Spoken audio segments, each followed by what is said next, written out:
Okay, very cool. Everyone's back, ready to go. We are introducing our first panel discussion of the day, the Sex Worker Stories panel, moderated by the inimitable Carol Queen. So I'm going to leave it there and let our colleagues and activists take it away. Thank you, Carol, and to our panelists. Thank you.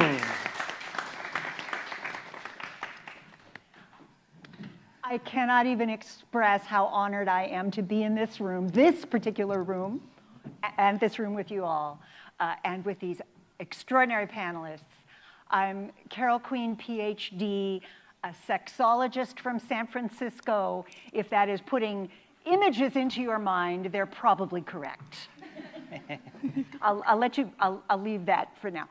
I'm gonna just tell you who is up here with me. I'm gonna position myself and where I am on the panel and at the conference a little bit with an intro, and then I'm gonna shut up and let these wonderful panelists present what they want to share with you. So I'm really happy to welcome Lilith, who comes from Norway, am I right? Yes. And Poppy, who's here from Sweden, correct? Mm-hmm. Yep. And Logn, who is in the house from Reykjavik. Am I correct? Yes. All right, so far so good. As I said, I've come a long way. I'm a little jet lagged, but I'm also caffeinated, so let's get with it. I want to position myself partly because I think when we don't get the positioning of someone who is an interlocutor or a speaker, it's harder to tease out where they're coming from. And besides San Francisco, I'm coming from an identity as a sex-positive feminist. This has been my identity for a long time. I was a queer activist from the mid-1970s onward. And when I say sex-positive, let me just make sure that you understand that I don't just mean I am extremely enthusiastic about sex. It's possible that some of you in this room feel that way. Yay! But that is not what sex positive is supposed to mean. That's a contemporary minimization of this term, which really means that diverse peoples of multiple sexualities and gender identities, interests, etc., deserve respect. We need to make sure we understand there's not one kind of person running around in this world making a norm that everyone else must follow and is forced to follow. And we deserve not only respect, but institutional and state-level respect. Information, education, healthcare, social services, etc. None of us deserve violence and stigma. So that's the kernel of the academic definition of sex positive. Just wanted to make sure that was clear so that I don't have to rant at all later. I'm also a 99% retired full-service prostitute. 99% this economy, right? And I've done other things as well. I've done peep show work. I've done some naked stuff in front of cameras. I'm one of the people in the cult film Bend Over Boyfriend. Just in case any of you are fans, I don't know, whatever. I have a sociology background, which means that my first exploration really of alternatives to anti-sex work discourses came in a class called Deviance, which I thought sent its own message. But what I did learn from Deviance, actually I knew this already, but I want to remind you, that different subcultures and different cultures have different norms about different things. Difference is going to be something that I talk about more than once today, I think. I'm inspired by our previous panelists to say a very short anecdote of when I was first in my PhD in sexology program, exploring San Francisco sluttiness to the max, sex parties, and just beginning my journey in sex work. And I wanted to enroll in the Women in AIDS study that AWARE was putting on, and I went to a city clinic and did the intake interview, and when she said, "How many sex partners have you had?"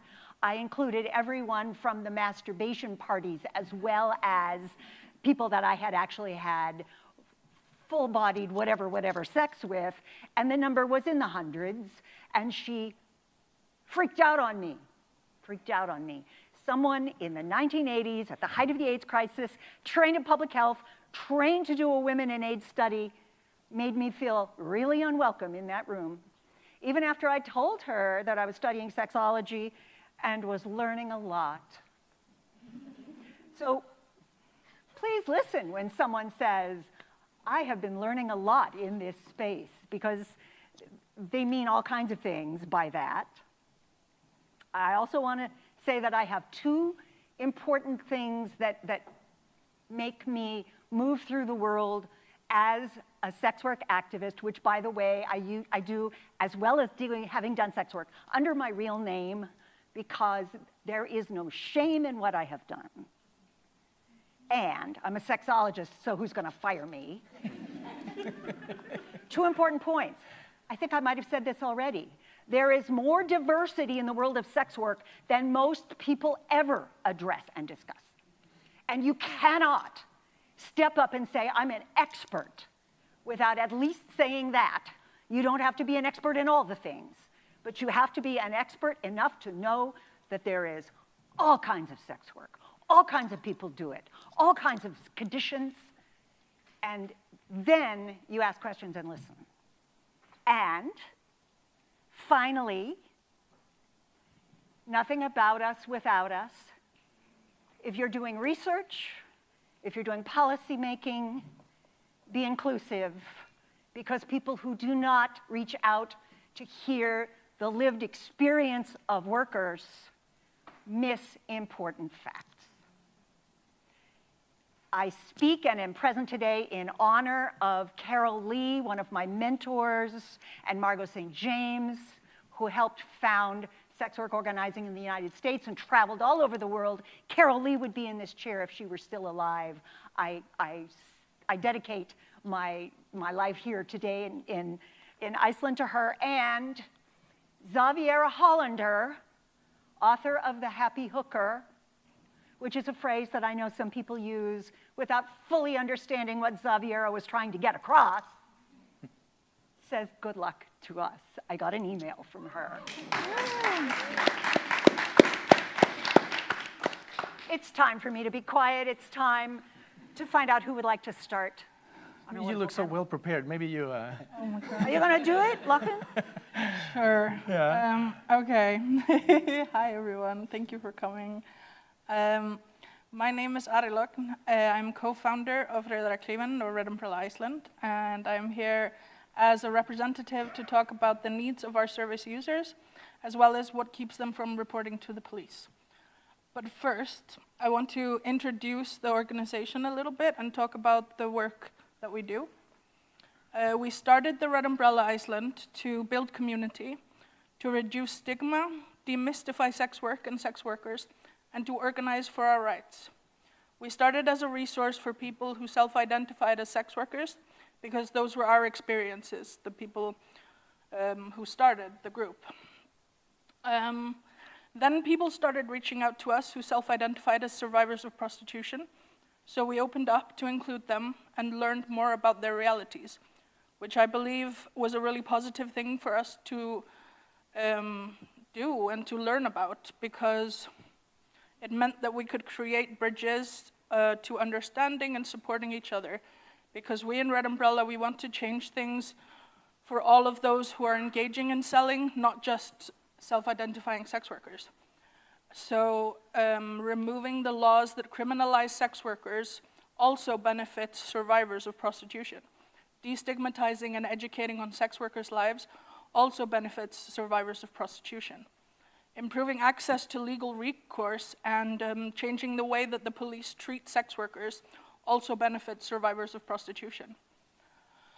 Some of what we do, like our services that we're providing, is we take, like Birna was talking about before, we take a harm reduction approach to sex work or prostitution. We hold educational lectures, we provide peer support, we organize social events, we support people who access. We support people to access services they need and to give advice on how to navigate them. We organize mutual aid. We drive condoms and lube to people. We research services and make connections with them so that we can recommend them to our service users as friendly and understanding places to go. Yeah, and then I guess I wanted to go in a little bit on why we're why this and why us. So we felt it would be really important to have advocates from Sweden and Norway because they're also experiencing the Swedish model. And we all experience it slightly differently. And it's good to have people because our community is very small, so it's very nice to have people who can advocate from their own experiences, and they can talk freely without the fear of stigma, without the fear of their disclosure affecting them personally. So yeah, so we do that, and I'm here presenting and uplifting the Icelandic voices because people are scared to talk openly about their experiences, and the people who come to us, they trust us to represent them correctly, which is really important and precious.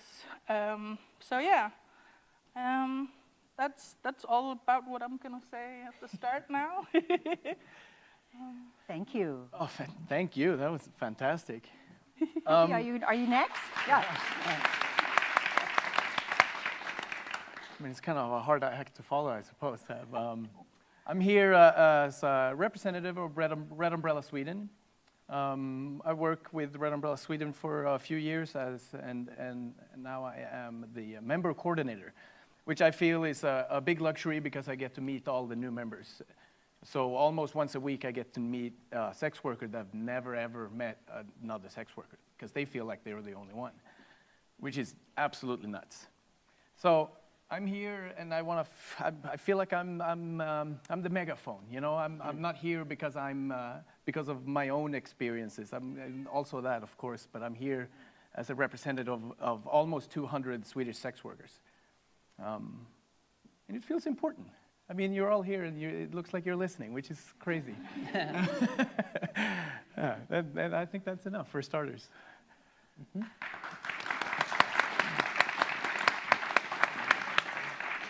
Let that sink in. They think they're the only one. Yeah.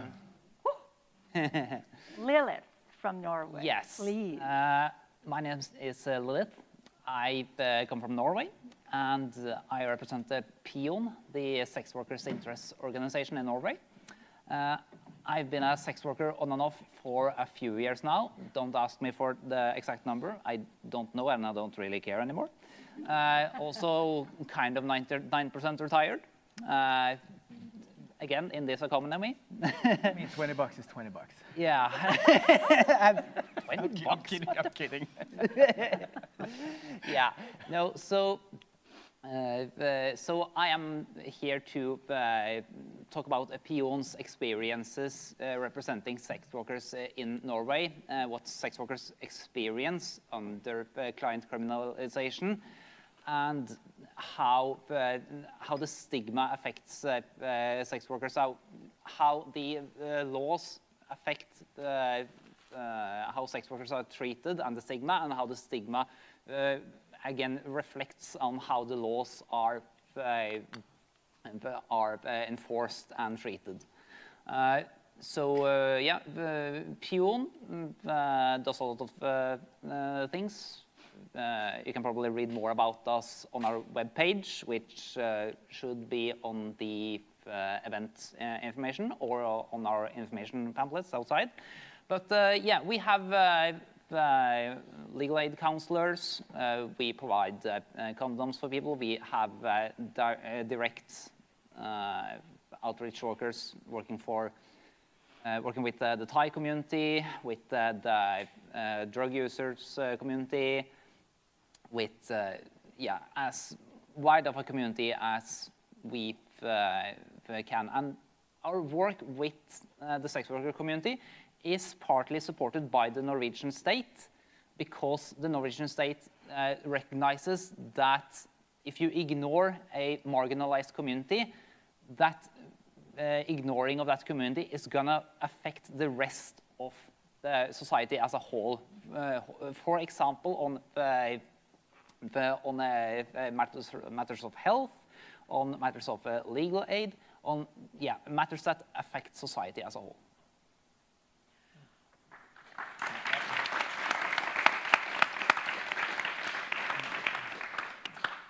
I just want to start off our question and answer time, which is important, and I want any of you who have questions or perspective to share to have time to do it. But I want to start us off with what I think is a little question. I hope it's a little question, at least for now.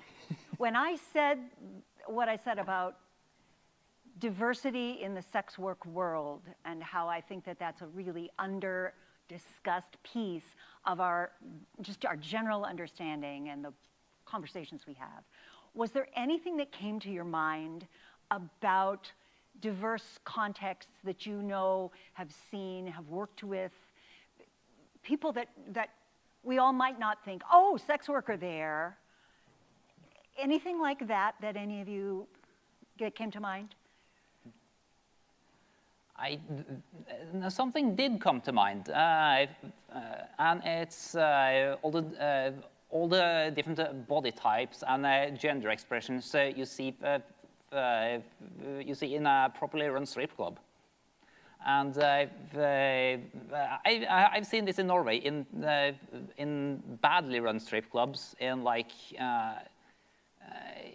where the owners have a certain view.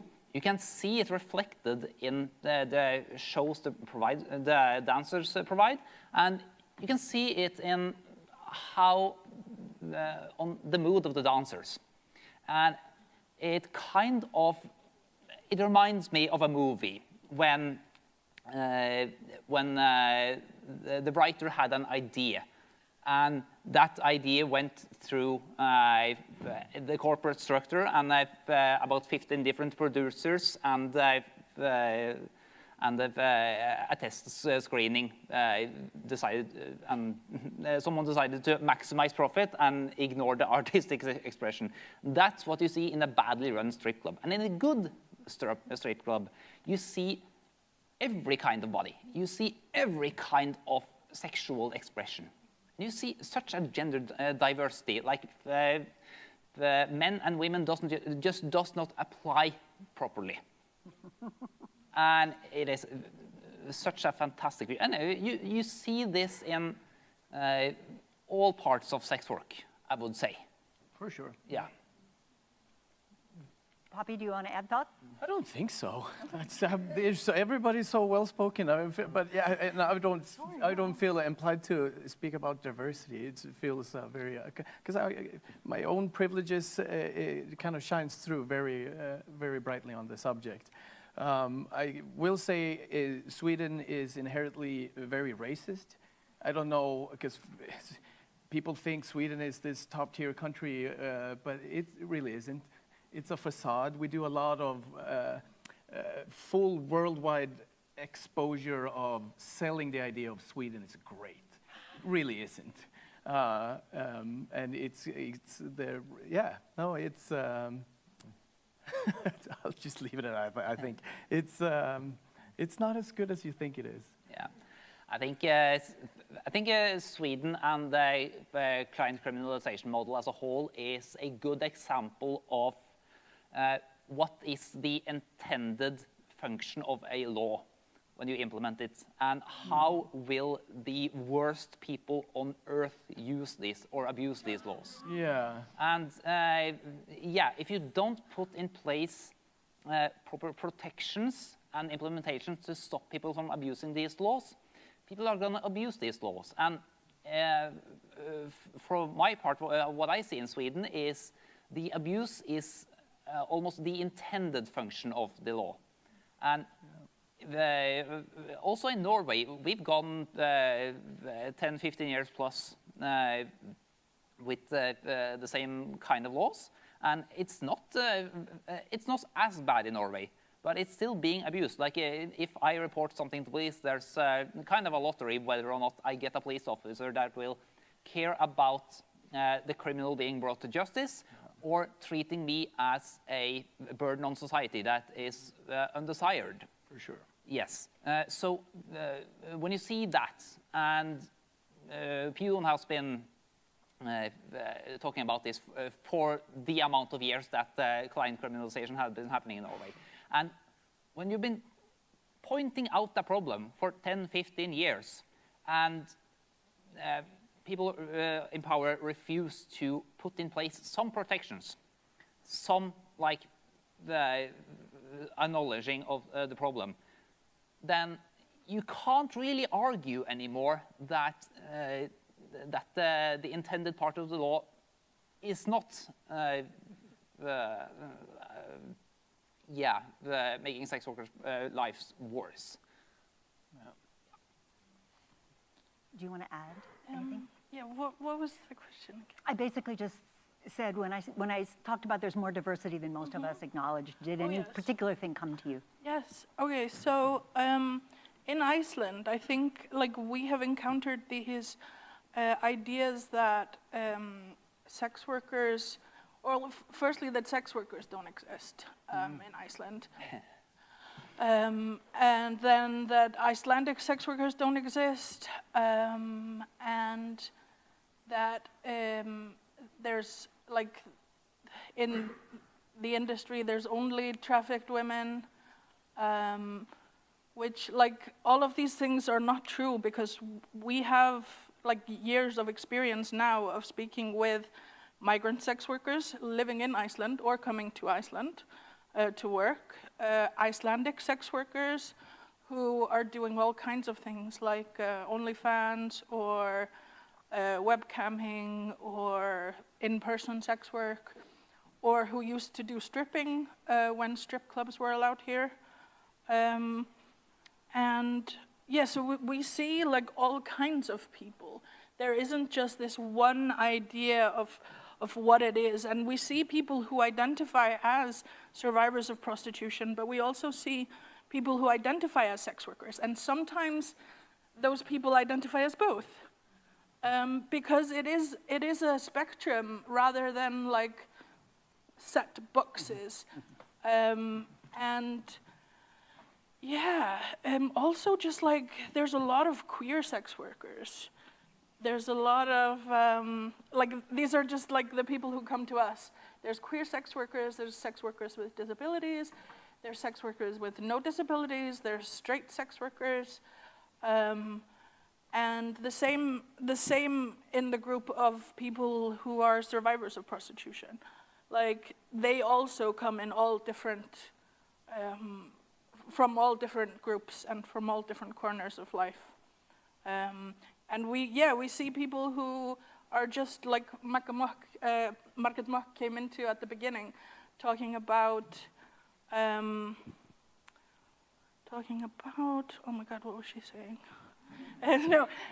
So she was saying how like people who use sex work to just spice up their income a little bit, or sex workers who are like in a lot of need and have addiction and stuff like this. Like we see the whole spectrum of people. We see different body types. We see people of color, white people, and everything in between. Honestly, it's a varied group, which is like we always try to get that across because there are these ideas of sex work in Iceland that it's only either people who are using drugs and therefore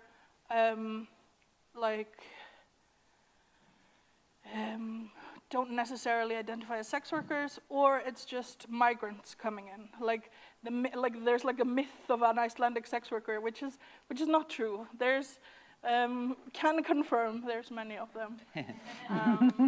And they all have their different experiences, and we get to meet them and learn from them and build community together, which has been incredible. Thank you. Yes. Lilith, you've got something to add. Yes, I think this part of diversity within a group, it extends to other facets of sex work as well, that is poorly translated to laws made about sex work. So when you very narrowly define a sex worker and then criminalize that part, you create a rift between who is making money on making people feel sexual feelings, and who gets to live their lives normally, and who gets marginalized. And also, I think this also happens when you make laws about trafficking and exploitation. Like, how do you define exploitation? How do you define trafficking? And how do you treat this? How do you meet the people?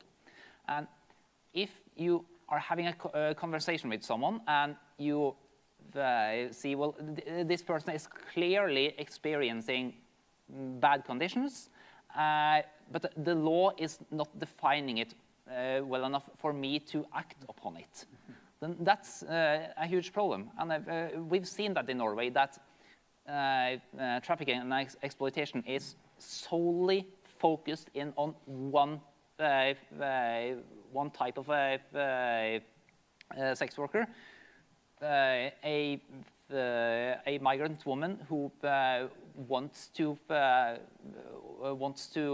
quote unquote exit, who wants to do anything else, and is prepared to quit immediately, and report all of her abuses. And yeah, it excludes a lot of the spectrum of exploitation. Yeah. And again, these laws do not function properly for society. Thank you. How about you? What are you wondering? What are you thinking? Can I include you? Yes, Leo. I have a question. Oh, microphone. Yes? Yeah, that was a great light on it. Yes, okay. So I'm sitting here thinking about sort of the popular image of sex workers as slim, young, white women who experience very high income through their sex work and perhaps retire and buy a Corvette and a house and live happily ever after, versus the reality of the diversity of sex workers with whom you are in community. So an economic kind of diversity. Does anyone want to speak to that range or that belief? I see a lot in our organization, a lot of people feeling both forced into sex work because they are outside of insurance companies. They're outside of our social network structure that will provide protection for them. So economically forced? Economically forced, because all of a sudden your retirement fund is not, doing the trick for you. And because I had a meeting with she was 55, I think, retired because of illness and had no chance whatsoever, and felt compelled and forced into sex work. And I see a lot of differences. Also, I mean, speaking of diversity, people are in sex work for many, many different reasons. And I mean, yeah, some are forced, some are enjoying every second of it, some, yeah, I don't know. It's fascinating to talk to them. And I enjoy every second because it is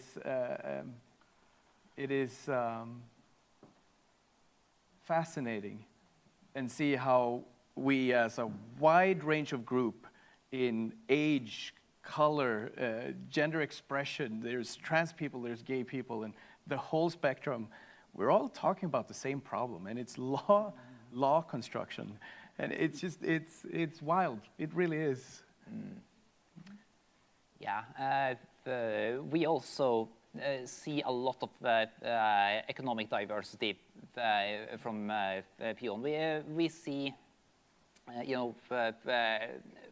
people making a large amount of money doing sex work, people who supplement other incomes with sex work, and people who are wholly dependent on sex work in a not so great way. I'm not gonna go further on that, but yeah, it is a wide spectrum of economic diversity, and I want to shoot into the conversation that this is not exclusive to sex work, because I also see this in many other occupations, and maybe especially in service-oriented occupations. So whenever I hear a conversation about sex work, I try to think, is this relevant to other forms of jobs? Is this a problem that has been solved in another job market? Like, are we addressing a specific problem to sex work that is actually kind of unnecessary to address because it has already been solved another place? And if so, why are we? Is there something sex work specific that necessitates this discussion? Yeah. That is a great angle. Absolutely great. I really think that's such a crucial question, and I'm glad that you brought that up. Yeah. It just is, it's very handy if you have attitudes about sex in general to ask yourself if it tracks onto food. No, I can't have that kind of food. No, I'm sorry, I'm really, if I have that kind of food, I'll get very sick. Oh, I'm really sorry. I love all the food. And also if you're going to go out to dinner with someone, you have to negotiate, don't you? Just a thought. Do you want to add to this idea? Not the food necessarily, but the thin, rich ones. So, we get all kinds of people who come to the Red Umbrella. And a lot of people go into sex work for accessibility reasons, in our experience. And that's the different forms of sex work, not just like selling sex in person. But the different forms, a lot of people feel like it's the most accessible to them. And then a lot of people, like Poppy was saying, experience feeling forced, whether it's feeling forced by capitalism, by debt, by carrying responsibilities, because services have let them down and they're isolated, because they're not in contact with family. There's so many reasons for why people go into sex work, and it's important for people who engage with sex workers, like Birna was talking about. It's important for those people to know all of those nuances, to understand all of these nuances that can affect. It's not just a one-way thing of like, if you're disclosing, it doesn't mean that you want to quit or that you don't want to quit. You know, like it's the making assumptions, which can be a very negative thing. Yeah. Thank you. Yes. Lilith? Yes, that's a very good thing to add. I think a lot more of not only health professionals but counselors in general need to have this with them when they're engaging with people, that the person you're talking with is most likely an adult person with the ability to make informed decisions about themselves. And this is not just relevant to sex work. This is about, it's about drug use. It's about the job they have that they hate. It's about who they live with. It's about where they live and what they do on their free time. I heard I was at a, I think it was a drug conference not that long ago about outreach work to drug users. And someone said that a lot of the drug users out on the street would be dead today if not for the drugs they use. Wow. These are grown people, and they have reasons to do what they do. So the first thing you should do when talking to grown-up people is ask, okay, what is your story? Because you know you best. Let me listen to you. Mm. Thank you. Mm. I saw a hand. Was it you? Please go ahead, and then Anna. Thank you. So regarding being coerced into sex work and regarding exploitation and economic coercion in particular, I don't think this is unique to sex work. I think this is very general under capitalism. I think if I would take a guess, the majority of the people in this room have done jobs that they didn't want to do, that they didn't like, where they felt exploited, taken advantage of, mistreated, because they really needed the money. Like in my experience, other jobs can be way more violent, exploitative, abusive even, than sex work. But I would like to hear your experiences, if you would like to share, if you've had other professional experiences in other fields and how you felt that the coercion in them or anything negative in them could actually compare to sex work, and what, like, if you discussed other jobs with friends and family, did they have the same attitude towards the problems you had in your other job, as opposed to any issues you might be having doing sex work if you're out to friends and family? Thanks for that great question. Who wants to speak to that? Certainly. I can speak to the undesired experiences in several occupations. I have worked as a bartender or bar employee. I have worked at a clothing store, and I've worked as a sex worker. And the experience, I've experienced aggressive, shall we say, clients in all of those situations. However, while I was working as a bartender, I never felt insecure that I had the situation under control, because I always had a guard to come at my snap. Like, I always had that safety. If this person raises their voice any higher, if they start slamming on the bar top, I can snap my fingers and the guard comes to de-escalate and escort the person out. Same thing with working in a clothing store. There are other people there that understand I have a right to safety in the workplace. As a sex worker, it's kind of all up to me. So when I experience a undesired situation there, it's kind of all up to me how I resolve that. And this also accounts to if there is a client that is overly demanding or expects more than I am really willing to give. It's kind of all my problem to solve. How I deal with the client in a way that does not compromise my safety for the rest of that client interaction. And again, this is a problem that we have solved in other occupations with the addition of a safe workplace. And unions. Absolutely, unions. Good Lord. I want to tell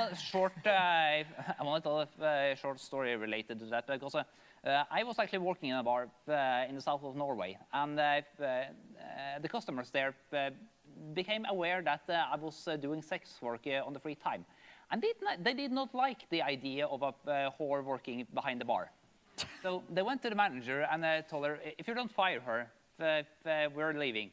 So they fired me. And because I had a union that went to court with me on that, I was able to tell them, no, you can't fire someone for being a sex worker on the free time. And that was very important for me.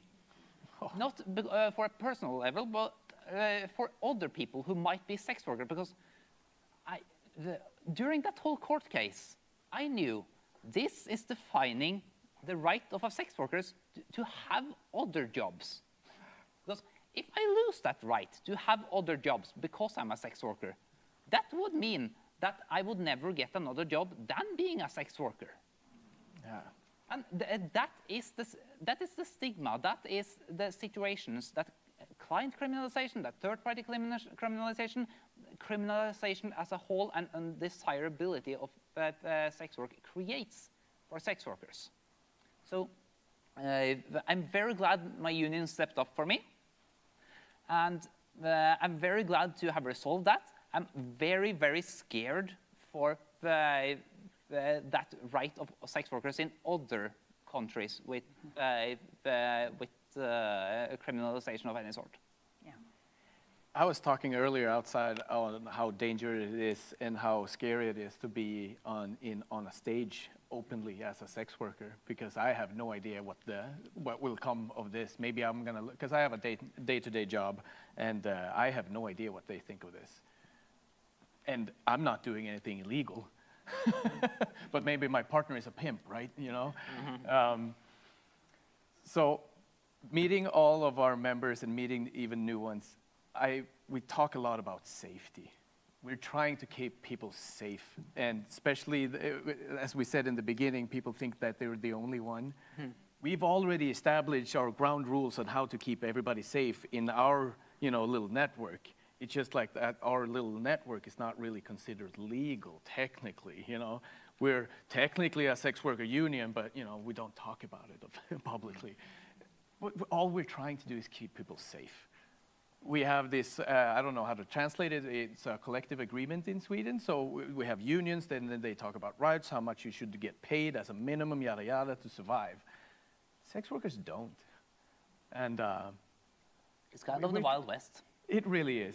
It really is. And one by one, welcoming people into an organization, we're like, you have to be safe. And these people, you need to be, you need to screen people this way. You need to do this. And it is a slippery slope. And we're trying to help each other.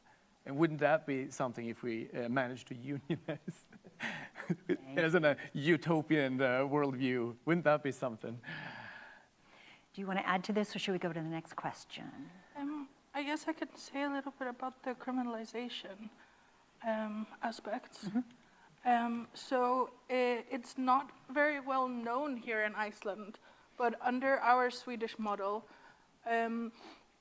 sex workers and survivors of prostitution are criminalized for advertising their services. This means jail for up to 6 months or a fine. The highest reported fine that has been reported to us is 100,000 kroner. And this also has the effect of trapping people in sex work or in prostitution, like trapping people whether they want to leave or not. Either if they have a criminal record, it gets a lot harder to seek different employment if you want to do that later in life. A huge fine would mean you have to then quickly make sure that you can see clients, and the clients that you find quickly, are they going to be the ones that you can screen safely and do everything you need to do, or is it going to be, oh fuck, okay, he called, like, let's go, because these are the realities.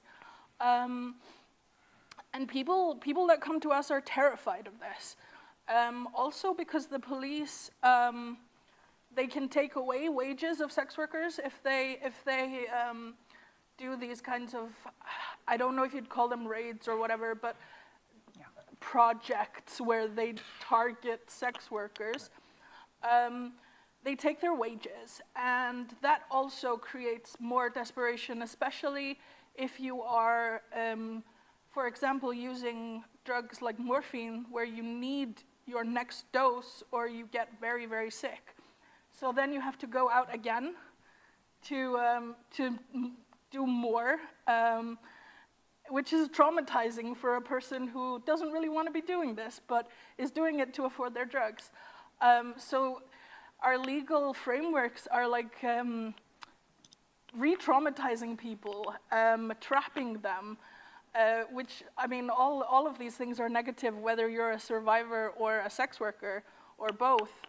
All of these things are very negative and have a very negative impact. Yeah. Thank you. I've got 3 people on the queue. I'm going to point each of them out so we know who's on the queue. We've got 10 or 15 minutes, am I right? Yeah. Okay.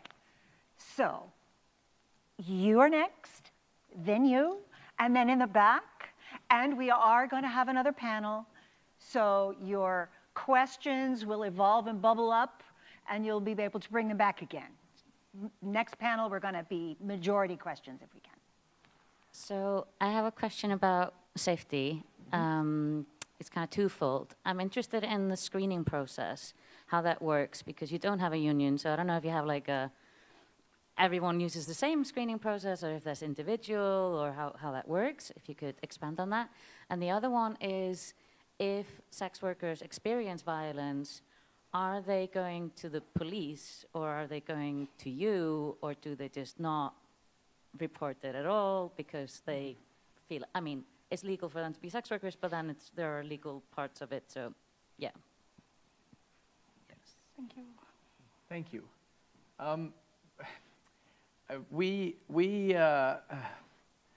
I can't really say how we do it, because it falls under a lot of legal gray areas.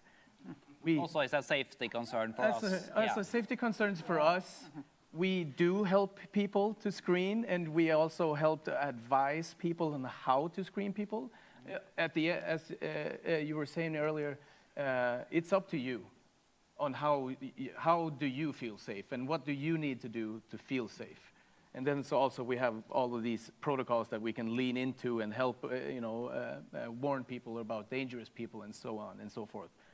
Also, not legally, because you're not legally allowed to have a list of dangerous people. So we're really trying. We're really struggling on an uphill battle. Again, just trying to help people to feel safe.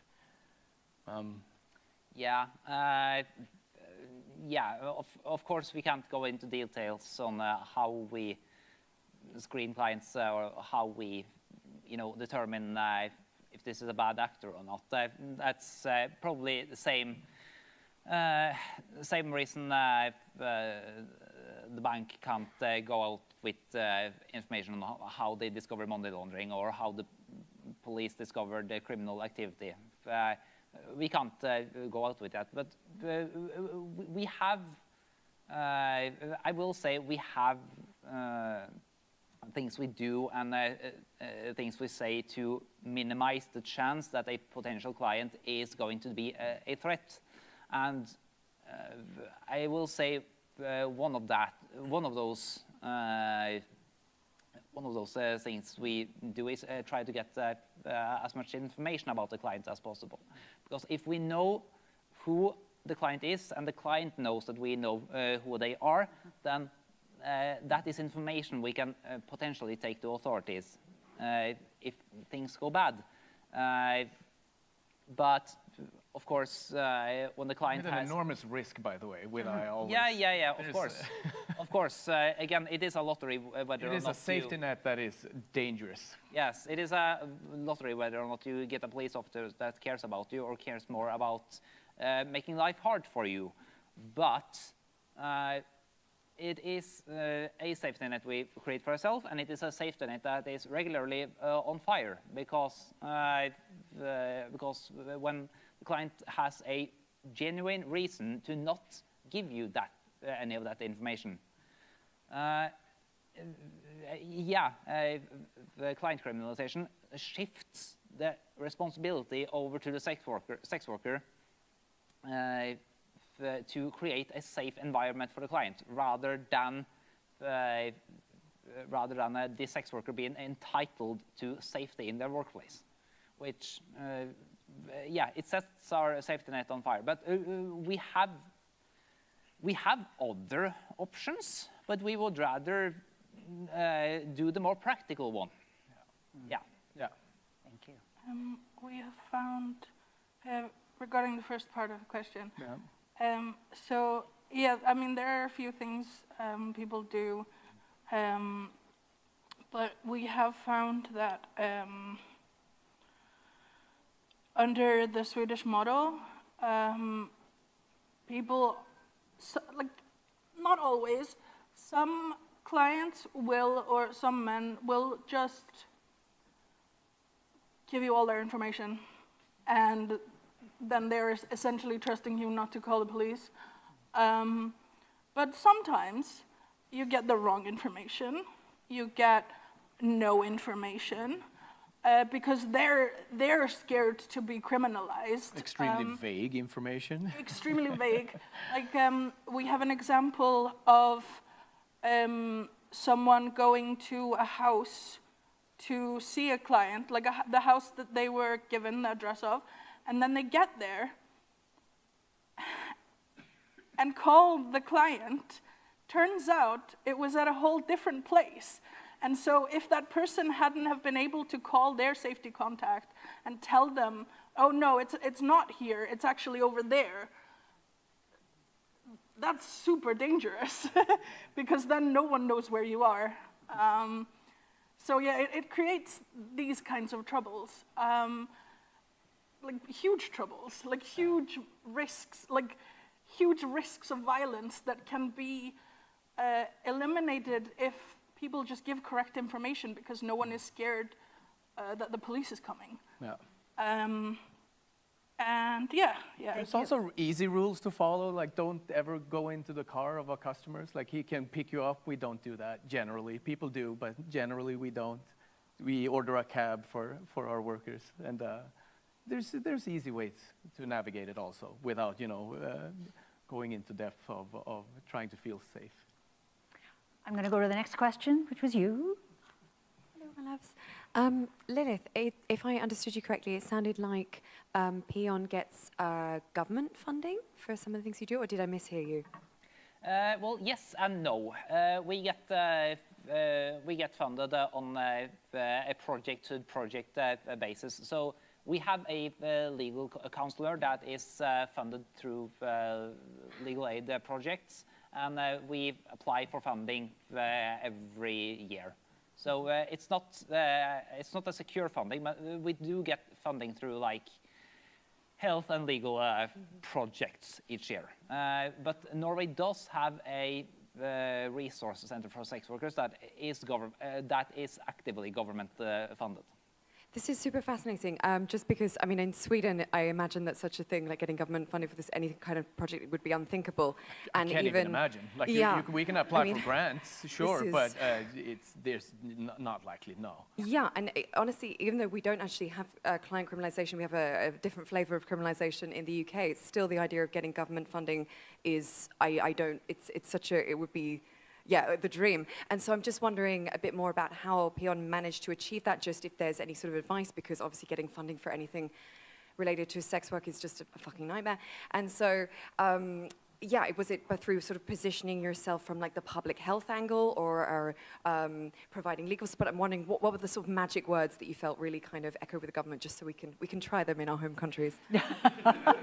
Right, so public health is definitely an angle, and also legal aid, it's also an angle. And I think the magic words is that sex workers are a very heavily stigmatized group of people that do not actively seek out the traditional health officials, and do not actively seek out, legal help for other activities.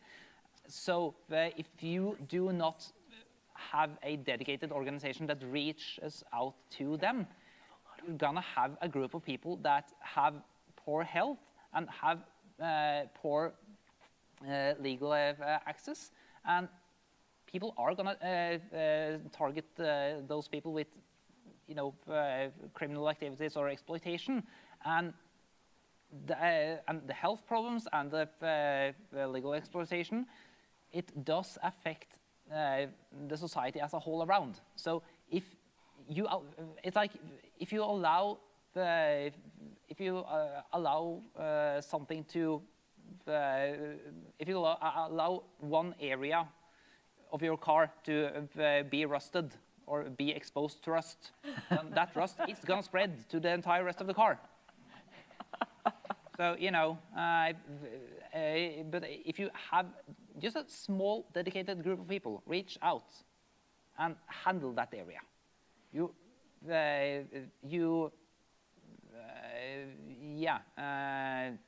minimize the risk of this becoming a larger problem that is going to cost society quite a lot of money to fix. And bearing in mind, it also costs quite a lot of money to criminalize this. Because this is, it creates problems. It creates costs for society through mental health problems, through anti-socialization, through a vast amount of problems. But that's a whole different discussion I'm not going to go into now. Thank you, Lilith. I think we might be able to talk more about that in the second session. We have one more question, one more, and then we'll have a break. What about the police? I don't think we have time in this session, but we can speak to it next Hello. next session. My question is regarding the topic of solidarity towards sex workers. I live in Sweden and I experienced the consequences of the Nordic or the Swedish model for the first time in radical outside of the parliament's leftist spaces, which was very shocking for me, the lack of solidarity with sex workers. And I guess my question is, I would love to hear stories of moments that were of hope to you, in moments of solidarity with other workers, that could inspire people to start those movements in their own cities, including or having you as the main speakers, but that this can be a front of battle also inside the left, because I find it very worrisome, the discomfort on the left to speak about this subject and to create these spaces. And I would love some inspiration if you have those moments. If not, what you think could be inspiring or hopeful for you. We don't have a lot of time, but that's such a great question. It is really a great question. I'm sorry you had a shitty experience regarding the Swedish model, because we all experience it. Organize, reach out to the organizations that exist. If there's nothing close, then start your own. We have to organize, no matter what it is. If it's politicians, politics, or if it's unionizing. Together we're strong. That's the quick and simple answer. Solidarity is dangerous, and alone is not strong, especially in this subject. Yeah, I want to say a quick word about the feminist part of this equation, because throughout Norway, Norway's later history, we've had a feminist movement, at least in Oslo, that has been fervently anti-sex work. And you see there are just a handful of really strong and aggressive voices. And they create very bad attitudes inside the movement. And people, as a general, do not like that. They are pining for anything else. And if you start a small movement that voice those concerns, that give voice to people who are excluded elsewhere, people are going to flock there. We see also in the anti-trans movement, people have, they create small organizations. They infect other LGBT organizations, and then they rot it from the inside. And then people don't want to be there anymore, so they create new organizations. So create a new organization that you know have good values, and people will flock there eventually.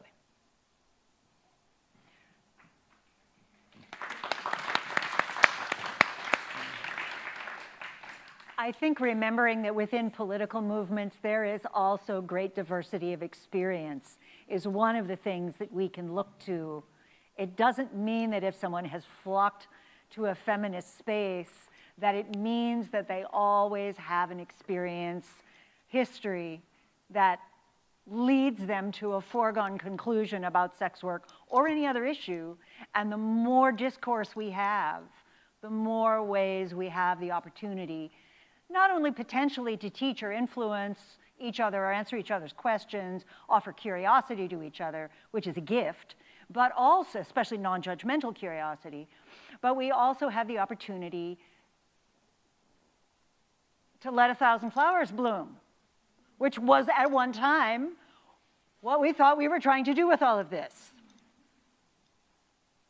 Left-wing generalization for you from the 20th century. With that, we're going to return to the 21st century. We're going to have a break. How long is this break? Tell us more. Yes, thank you.